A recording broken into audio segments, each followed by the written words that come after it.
Hey, Dolphins fans. Paul, welcome back to On the FinSide. Paul here. I am without my partner in crime today, Brian Catanzaro. He is on vacation with his lovely wife. And yes, this is going to look a little different this week. I know we're not on Saturday morning. We're doing this here on Sunday morning. But yeah, we got a big matchup today. Miami takes on the Indianapolis Colts, who are reeling right now. Tons of injuries to get through. Let's go ahead and dive into those real quick. Guys that are ruled out for the Colts. Kwity Paye will not be in this game. All-Pro guard Quentin Nelson is out as well. On top of that, you are going to see Braden Smith out. What's his face? Darius Leonard is going to play today. Hey, what's up, Alexis? What's up, Scummy? It is a big one. It is Shula Day. Dolphins are going to wear the best uniforms ever. You are correct. The retros. But yeah, no, this is a reeling Colts team as it is. And they're battling tremendous number of injuries. Rocky Sin will not play in this game. On top of that, a couple guys in their secondary are out as well. So Miami should be able to throw the ball against this team that already allowed, I think, 9 passing touchdowns this year. They're very susceptible to the run. I'm excited for this one. We're going to do this a little more interactive today as well. So if you guys got any questions, throw them up in the chat, and we'll try to get to those as well. I am really curious to see, given the injury to Michael Dieter and the fact that he's on IR, who Miami is going to be able to, or if Miami's going to be able to move the ball today. Yeah, Andrew Luck is out for the Colts, Scummy. He's on lifetime IR today. No, guys, I want to know what your score predictions are for this game. I mean, there's a lot that I like in this one. I'm very curious to see who ends up inactive amongst the wide receiver group. I know last week we saw Albert Wilson and Preston Williams inactive. I wouldn't be shocked to see the same situation today. The Colts have almost no pass rush to speak of, although getting Darius back will help. Thank you, Scott. Definitely, yes, please click that like button for us. 27-14 Fins. That's pretty close to mine, Cap. That's pretty close to mine. I'll give mine out here shortly. Like I said, this is probably going to be an abbreviated episode just because Cat is not going to be joining us today. We'll get Cat back next week after the Tampa game. Can't wait to get the man back. 17-10 Dolphins, Rudy. I can get behind that. I just think this is a team that, given Miami's lack of injuries, Jacoby Brissett probably has a little vengeance to get out on the Colts here. Miami should be able to really drive forward on this game. 30-10. That's a big one. But yeah, given the Colts' issues on the offensive line with Braden Smith and Quentin Nelson out, Miami should be able to get to the quarterback early and often today. They are not great in the passing game right now, in my opinion. There's a lot of low completion percentages across the receiver group. And then Miami should be able to open it up. The big thing that I am going to keep an eye on in this game, though, is at the running back room. I know I know that Jonathan Taylor is a little bit banged up. So we might see a little bit more Nyheim Hines, who can be very explosive with the ball in his hands. And that's the guy that the Colts really need to get involved. But in honesty, I don't see them being great against the run. Miami's got to stop getting away from the run game. It's the Dolphins have, like last week, where they were averaging almost 5 yards a carry with the running back room, and they got away from it. We need to see the coaching have a better game plan in this one. What did Scummy say here? Yes, absolutely. When we started taking deep shots last week, that's when the game really opened up for the Dolphins. And you've got too many receivers. You've got Mike Gesicki. You've got the guys that can get open deep. And with their secondary right now being banged up like they are, like I said, Rocky Sin is out in this game. Who else? TJ Carey was placed on injured reserve. And maybe Bo Pete Keys plays. And if you haven't heard of Bo Pete Keys, I don't blame you. that gives you an idea of how torn up they are in this game. We need to see Jalen Waddle average a few more yards per pass in this game, though. Yes, I would love to see Ahmed out there in the slot scummy. When Miami did that in the preseason, it was amazing. And Martina, I couldn't agree with you more. The fact that Jalen Waddle was being so underutilized, and Jacoby Brissett has the shortest yards per attempt in the NFL right now amongst quarterbacks to qualify, tells you something that Miami needs to fix on offense. We're not quite in must-win mode yet, Joe, but this is going to be a devastating one if Miami cannot get it done. This is a team that wasn't good before all the injuries, and then they're not super deep at the moment either. So, Joe, I wouldn't say must-win mode, but yeah, no, like this is a game, given the fact of what Miami has, if you start opening it up deep, you can start getting Myles Gaskin, you can start getting Malcolm Brown into favorable matchups in the running game, and that should be a fun thing to watch. I would love to see Emmanuel. I can't wait to watch Emmanuel Ogbah against Julian Davenport in some old Dolphin news here. It's Davenport. I cannot see him being able to block Emmanuel Ogbah. I think Christian Wilkins is going to get some pressure up the gut, as well as Zach Sealer, and that's going to force a gimpy Carson Wentz, who I believe was playing on 2 sprained ankles last week, into some bad decisions and bad movement. And really, if you can get him off his spot, I see Miami continuing their turnover streak today, which is crazy. When you look at the second place team as far as turnover streaks, they're still in the single digits, I believe. And Miami could be going for number 27 in a row today. I hope we get a few sacks today. I hope Jalen Phillips gets in there. He did get close a few times last week. They're running some very odd stunts with him, though, when they put him in there. Ones that really you're not going to get the sack unless you manage to make Wentz hold the ball for far too long, which Wentz will get rid of the ball. So you can't run that crazy of stunts today. I want to see a few more blitzes up the middle, though. I want to see Jerome Baker stay in the middle of this defense and stop putting him to the boundary. If I was scheming an offense against this team and I saw Miami putting Jerome Baker on the boundary last week against a running back, I'd be putting Naheem Hines out there all day and watching Jerome Baker go out there. So hopefully Miami's defensive coordinator has a little bit better handle on this today to keep Jerome Baker in the middle of this defense. But let's get a couple questions out there. I do agree, Tank. We do need to run the ball. We haven't been doing that as well as we should be lately. And yeah, no, Scummy, so I'm fine with a hybrid coverage scheme. I'm fine with having some zone mixed in, but in all honesty, you should have X and Byron play almost exclusively man. Hey, what's up, Mob? So mix it up a little bit, put them in man and maybe one or two others. Normally a one-on-one matchup is something you plan to win, but not against the corners that Miami has. Absolutely, Giancarlo. Miami's coordinators and scheme have been beating themselves. It's actually funny you mentioned that because most of our listeners know I coach youth football.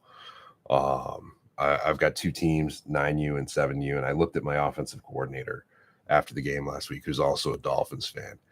And I told him, I said, if I ever saw you with our back in the end zone, run that play that Miami ran on the goal line, and I realize this is 9U and 7U, I would tell you to go sit with my wife or somebody over in the stands and just, you're done for the day. Like, it's just one of those things where it's mind-boggling at an NFL level that the coordinators made that call. Jacoby Brissett didn't check out of that call. Jacoby Brissett didn't spot that the corner didn't bite. Jacoby Brissett still threw the ball. Like, it just baffling. Martina, I think it's some bad scheme calls with Miami's third down defense. It's and the lack of pass rush with the way that they've been making these scheme calls has not helped, because I don't care how good your corners are, if they're being asked to cover for 5 seconds, you're going to get somebody open. If you're setting up your own mismatches and taking your middle linebacker out of the middle of your defense, you can move your outside linebackers around, but if you've got a true middle linebacker, you keep them in the middle of your defense at almost 99% of the time. And there were too many plays where I saw him outside of it. Absolutely scummy. I would love to see Miami go with a hurry-up offense, take some shots down the field in this one, and also be able to run the ball and hit them with the screen game. With Kwity Paye out, you're going to be able to possibly do some things to that side of the field. I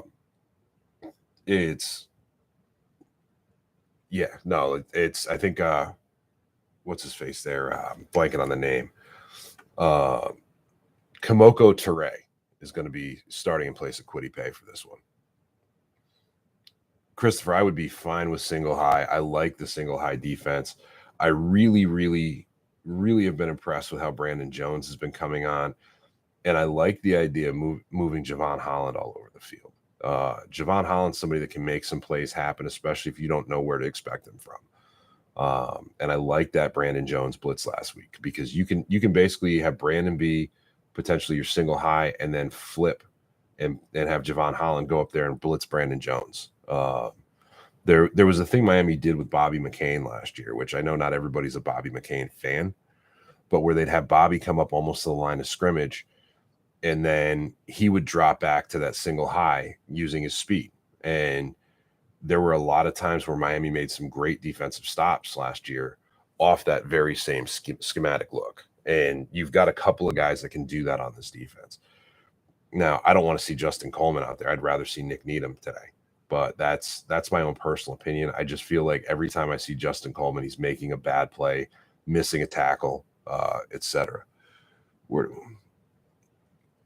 Watson just landed in South. Jesus Christ. I don't want to talk about Watson today. Let's just see where we get with things. The Watson thing, that's a setup to be a nightmare at the moment. It really, truly is. I know there's a lot of rumor that the Texans have softened on their demands. It's a scary prospect. Let's just talk about it. I really want to mostly talk to the Dolphins game today against the Colts, but let's talk about the Watson thing. There is so much with this that now Watson is probably arguably in the top 3 conversation in the AFC as far as quarterbacks go. He's a top 5 quarterback in the NFL. There's no questioning his talent and his ability and what he was able to do with less at times in Houston.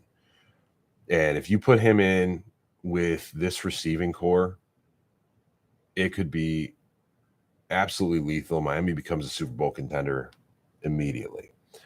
The problem with that is, for one, Steven, the fact that they had both high character guys.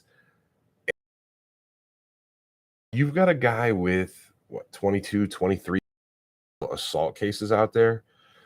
Even if he doesn't get convicted, the NFL's policy now does not fully mean that you have to get convicted. It's just what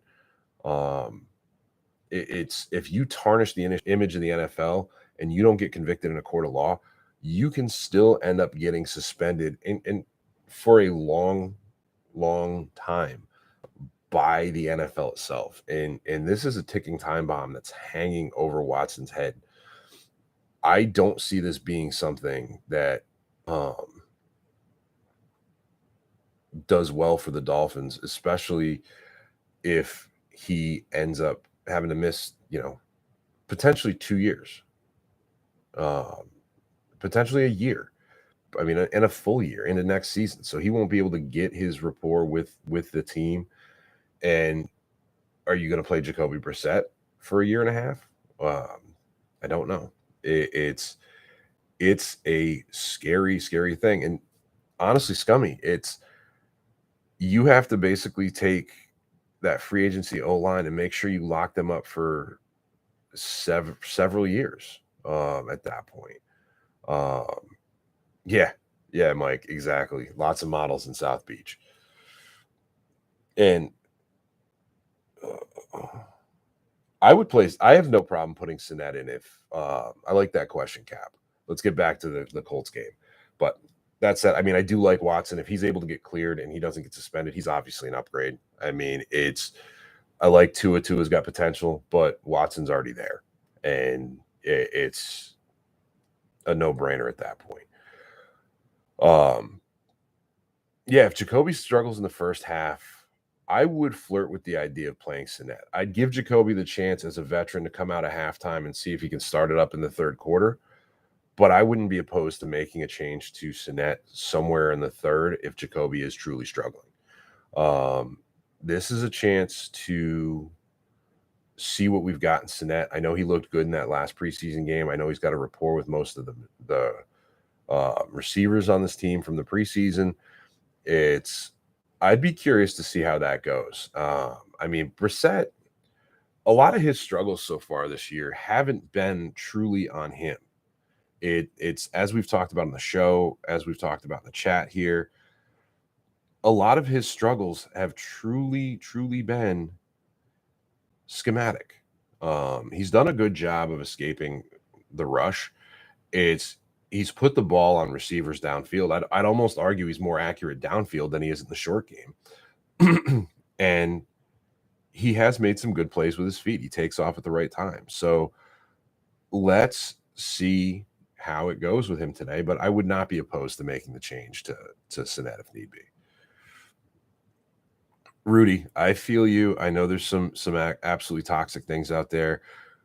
We try to be honest and objective. And I appreciate the amount of feedback that we've gotten on that. The fact that, we don't try to yell and scream and make a scene about things, but in reality, like I would hope that if Miami does make a move here, they check all the boxes and don't get raked over the coals. It's Houston's got a few from Miami's trades so far. And if Miami's able to make one that it's an absolute low risk steal, let's do it. And see where we get to. But guys, let's keep it polite with each other in the chat here. We can disagree, but it is what it is. So absolutely, Randy. He does need to see it to deliver it, and maybe that's why I've liked what I've seen from him on the deep passes. But I'm with you on that. And Giancarlos, he might be terrible. He absolutely might be. But this is only a scenario where if Jacoby Brissett is falling apart in this game. If Jacoby Brissett's falling apart, it's worth a stab to see what you've got at that point. Sleepy, we're not giving up on Tua. It's we like Tua and we like his potential here. It's a situation where you've got to do all the due diligence. There's not a single right or wrong answer right now with it. Like I said, Deshaun Watson is a top 5 quarterback if he's allowed to play. It's as simple as that. And I agree with you, Tank. Until he's on this team, it is what it is. So I agree, Irving, but you still have to take into account that this is hanging over his head. You have to take into account that you might be without him if you trade for him. So anyhow, let's get back to the Colts game. For me, I don't see this being one that the Colts can win unless Miami absolutely implodes. This is not a team that's positioned for a win here. Their passing game is not great. What's up, Axe? What's up, Jalen? And their running game, Jonathan Taylor's a little hampered right now, and it will hinge for them on their running game on, for one, the fact that they're down an all-pro left guard and they're starting right tackle. And Miami does have a good D-line that can get it done, especially on a hampered offensive line here.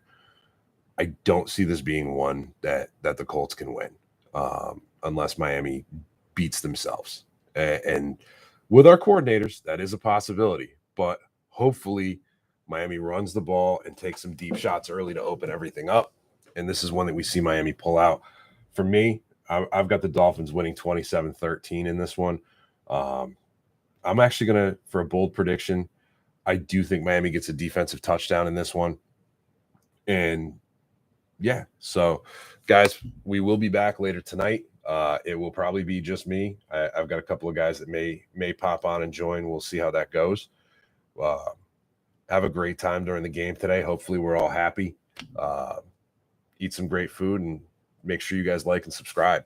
I'm Paul, and on behalf of myself, on behalf of Brian Cat NFL, or Brian Catanzaro, it's not on the right side and it's not on the left side. It is on the fin side. Go Dolphins.